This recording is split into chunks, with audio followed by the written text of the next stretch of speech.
Motor Week, television's original automotive magazine. Brought to you by Rock Auto has auto parts from hundreds of manufacturers. No matter what customers drive, they can purchase online from a comprehensive selection of brands, prices, and specifications. RockAuto.com. All the parts your car will ever need. When it comes to automotive know-how, we have only one driver's choice winner. So let's stroll over to Goss's garage for more award-winning advice. John, I'm doing an age-old test to check for the condition of shocks and struts on this car.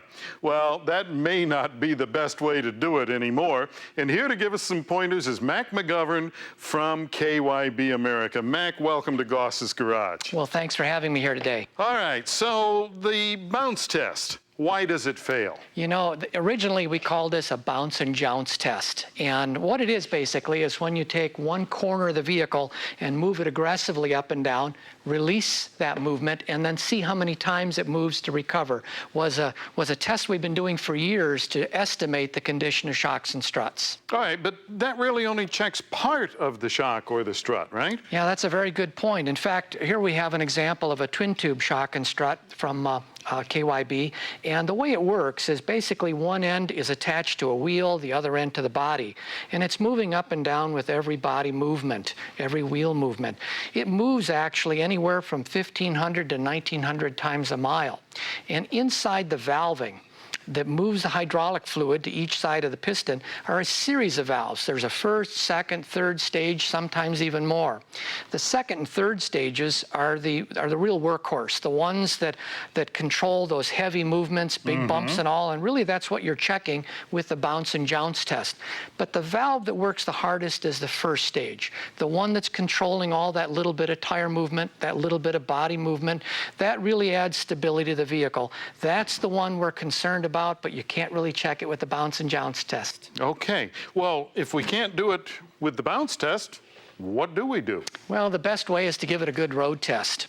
And what you'd want to be looking for is a variety of conditions. Certainly that harshness or buckboard ride that might be caused by the first valve inside that shock or strut, but also the body roll and swerve, nosedive on braking, and acceleration squat as you're leaving a stop sign. Essentially all the things that are on your checklist. Sure, you'd want to look at all of these conditions, but you'd want to make sure that you're comparing that current condition of the vehicle to the vehicle's original capability, or what it would be like if you replaced the shocks and struts. Well, this is pretty subjective, so this means you want a good, qualified, trained technician to perform the test. Excellent point. Someone that understands how that shock absorber is supposed to operate, and somebody that's road tested enough vehicles that they know what it could operate like if you replaced them.